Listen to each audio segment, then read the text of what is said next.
Un voisin appelle la police quand il voit Sadio Mané dans une voiture de luxe. La faim surprend tout le monde. Le soleil tapait sur l'urbanisation, rebondissant sur les vitres polies des demeures et sur l'asphalte impeccable des rues privées. L'air vibrait de chaleur, une chaleur silencieuse interrompue seulement par le bourdonnement lointain d'une tondeuse à gazon et le doux ronronnement du moteur d'une voiture haut de gamme qui se déplaçait lentement au volant. Omar, un jeune homme de pas plus de 25 ans, scrutait les numéros de maison avec une expression concentrée. Ses vêtements étaient simples, un t-shirt uni, un pantalon en coton et des chaussures de sport, une tenue qui contrastait radicalement avec le luxe ostentatoire du véhicule qu'il conduisait et avec l'atmosphère exclusive qui l'entourait.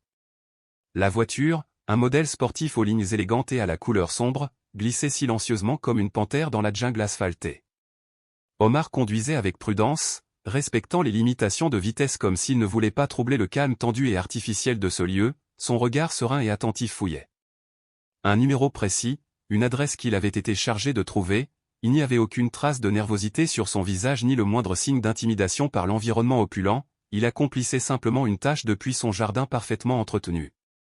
Don Ricardo, un homme costaud aux cheveux gris et à l'expression sombre, regardait la progression de la voiture en fronçant les sourcils. Ses petits yeux méfiants suivaient chaque mouvement du véhicule comme s'il était témoin d'une anomalie, d'une dissonance dans la parfaite harmonie de son monde. Don Ricardo était le prototype du voisin vigilant, le gardien auto-imposé de l'ordre et de la tranquillité de l'urbanisation. Son regard chargé d'un préjugé silencieux mais palpable semblait juger non seulement la voiture mais aussi son conducteur. L'urbanisation, une oasis d'opulence et d'exclusivité, a été conçue pour isoler ses résidents du monde extérieur des autres. Énormes maisons aux façades design et aux jardins qui semblaient tirés d'un magazine d'aménagement paysager bordaient chaque détail des deux côtés de la rue.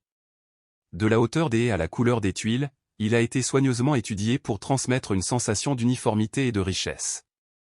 C'était un endroit où l'uniformité était la norme et où tout écart, aussi minime soit-il, était rapidement détecté et analysé. La voiture s'est arrêtée devant une maison particulièrement imposante, un manoir à 2 étages avec une entrée majestueuse et un jardin qui s'étendait à perte de vue, avec lequel il avait écrit sur un petit morceau de papier. Don Ricardo, qui suivait la progression de la voiture depuis son jardin, s'est approché de la clôture qui séparait sa propriété de la rue avec une expression qui oscillait entre curiosité et hostilité. « Que cherchez-vous » demanda Don Ricardo d'une voix dure et d'un ton qui ne supportait aucune réponse. Sa question n'était pas un simple interrogatoire mais une accusation voilée, une façon de dire que vous n'avez pas votre place ici. L'endroit était déjà suspect. Omar, insensible à l'hostilité de la voix de Don Ricardo, se tourna vers lui avec une expression calme et répondit avec une courtoisie impeccable. « Bonjour, monsieur. » Sa voix était douce et polie, dénuée de toute trace de nervosité ou de confrontation.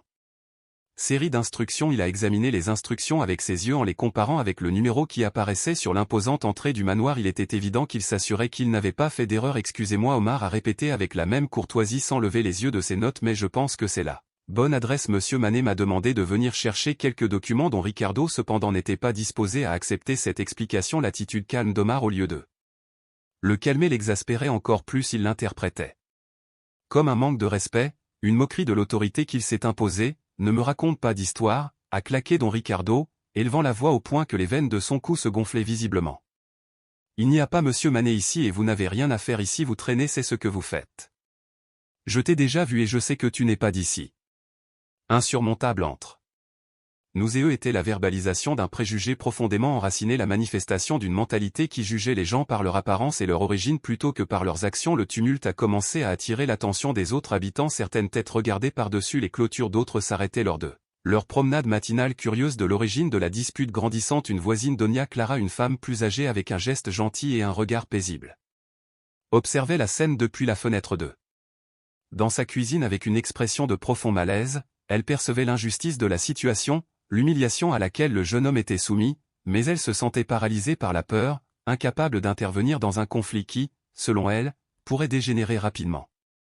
Omar, conscient des regards qui planaient sur lui, inspira profondément, essayant de rester calme, sortit son téléphone portable de sa poche et fouilla dans la galerie d'images, trouva une photo que Sadio Mané lui avait envoyée le matin même, une image de la façade de la maison. Pris sous un angle similaire à celui qu'il avait maintenant, « Regardez », dit Omar en montrant l'écran du téléphone à Don Ricardo. « C'est la photo que Monsieur Mané m'a envoyée. Comme vous pouvez le constater, c'est la même maison. » Sa voix était toujours calme, mais dans ses yeux on pouvait voir une pointe de frustration. Il était traité comme un criminel. Pour le simple fait de faire son travail, Don Ricardo n'a même pas pris la peine de regarder la photo.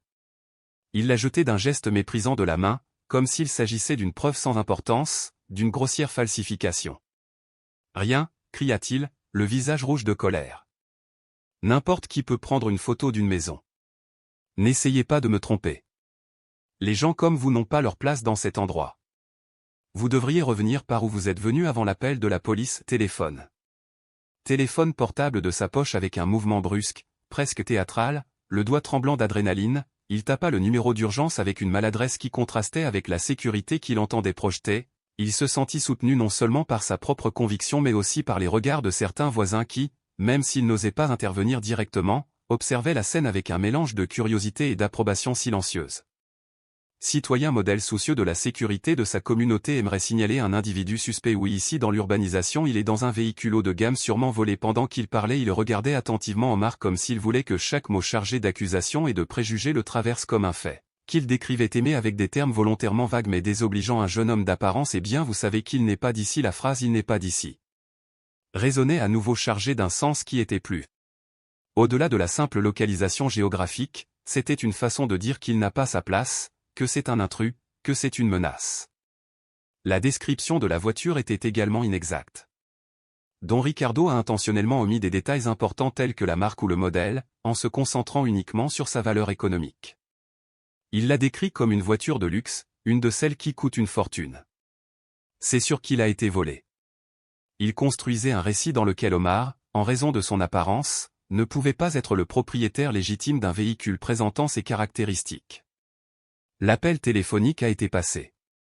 Est devenu un spectacle public, les murmures des voisins se sont intensifiés, formant un murmure constant en arrière-plan. Certains des plus proches de Don Ricardo ont hoché la tête, validant ses paroles et ses actions. D'autres, comme Doña Clara, la voisine qui avait observé la scène depuis sa cuisine, étaient visiblement mal à l'aise. Doña Clara, incapable de supporter l'injustice qui était en train de se commettre, se retira lentement dans sa maison, fermant la porte derrière elle avec un geste de résignation et de tristesse. Omar, malgré l'humiliation qu'il ressentait, il tenait bon, il percevait l'hostilité de l'environnement, les regards accusateurs, les murmures derrière lui, il se sentait jugé non pas par ses actes mais par son apparence, par les vêtements qu'il portait, par la couleur de sa peau, mais malgré tout il a décidé de ne pas céder à la prison. Sors d'ici, lui a crié Don Ricardo une fois l'appel terminé, se sentant enhardi par l'arrivée imminente de la police. Tu n'as rien à faire ici avant l'arrivée des autorités, par Omar sans s'énerver. Il répondit avec un calme qui contrastait avec l'hystérie de Don Ricardo. Je ne partirai pas, dit-il d'une voix ferme et sereine. Je n'ai rien fait de mal. J'attendrai la police et je leur expliquerai la situation. J'ai le droit d'être ici et je ne permettrai pas que vous m'intimidiez. Sa réponse inattendue due à sa fermeté surprit Don Ricardo. Pour tolérer la tension de l'environnement, le silence pourrait être coupé au couteau. Elle n'était interrompue que par la respiration agitée de Don Ricardo et le murmure lointain des voisins attendant l'issue de la situation. Le bourdonnement initialement lointain des sirènes s'est transformé en un rugissement qui a brisé le calme tendu de l'urbanisation. 2 véhicules de police équipés de gyrophares se sont arrêtés juste derrière la voiture d'Omar. L'effet fut immédiat. Les murmures s'arrêtèrent et un silence d'attente. Don Ricardo a repris l'atmosphère. Avec un visage rougi et un sourire triomphant, il s'est avancé en pointant un doigt accusateur vers Omar. Le voilà, s'exclama-t-il d'une voix qui se voulait autoritaire mais légèrement tremblante. Ils ont simplement approché Omar avec une attitude neutre en évaluant la situation. Bonjour, dit l'officier d'une voix ferme, mais poliment, nous avons reçu un rapport concernant un véhicule suspect. Pourriez-vous nous montrer votre pièce d'identité et les documents de la voiture, s'il vous plaît? Omar, sans manifester la moindre trace de nervosité ou d'inquiétude. La coopérative contrastait radicalement avec l'excitation nerveuse de Don Ricardo. L'agent a soigneusement examiné les documents, comparant la photo d'identité avec le visage d'Omar et vérifiant les données du véhicule avec les dossiers. Le plus jeune officier. Pendant ce temps, il observait attentivement la scène, prenant note mentalement de chaque détail. Le silence se prolongea, créant une atmosphère d'attente tendue.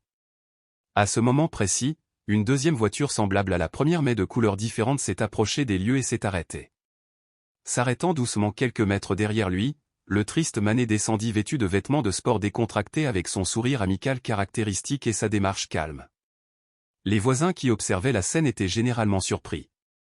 De loin, ils retenaient leur souffle. Don Ricardo, qui jusqu'alors était gonflé d'orgueil, sentit son sang se glacer dans ses veines.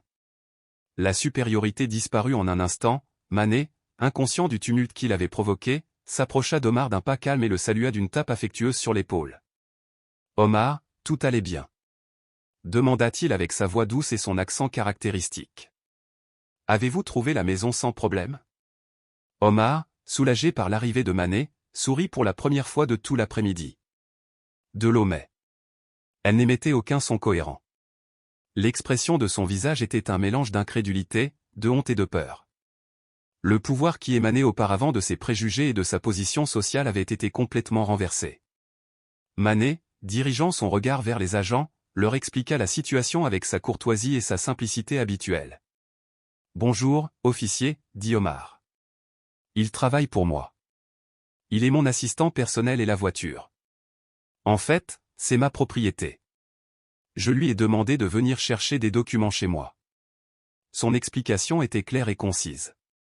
Don Ricardo ne laissait aucune place au doute, la peau pâle comme de la cire et une sueur froide le traversant, babillant des excuses, les mots auparavant si fluides et chargés d'arrogance étaient maintenant coincés dans sa gorge, transformés en un murmure incohérent. « Je ne voulais pas, bégaya-t-il incapable d'articuler une phrase complète, son regard auparavant provoquant et confiant cherchait maintenant désespérément une évasion, un arbitre où il pourrait se cacher de la honte.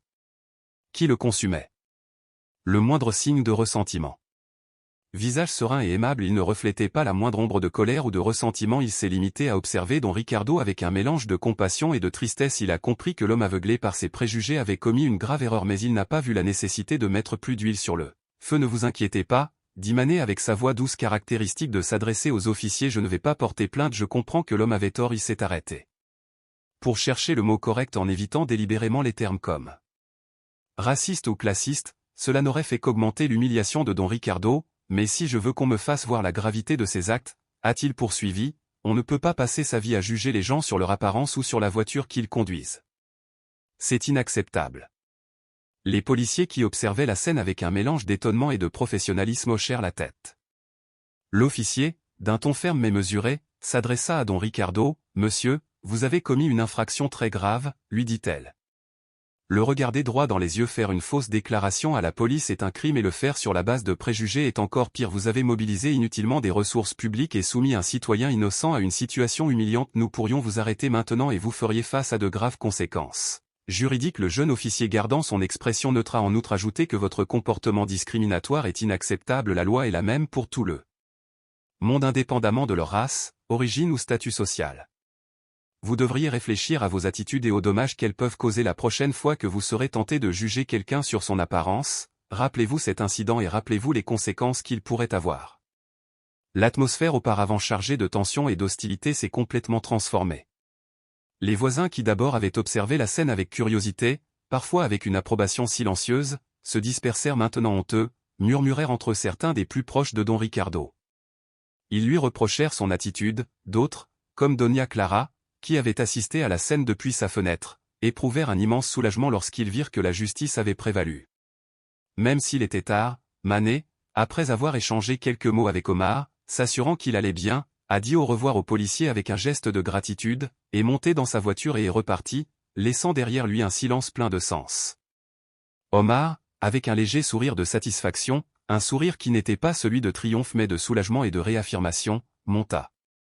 Un autre véhicule a démarré et est parti avec Don Ricardo seul avec son humiliation seulement devant sa propre conscience, face à la honte publique et aux éventuelles conséquences juridiques de ses préjugés et de sa légèreté à juger que le soleil qui au début de l'après-midi avait brillé se cachait maintenant derrière l'horizon, teintant le ciel de tons orange et rougeâtres.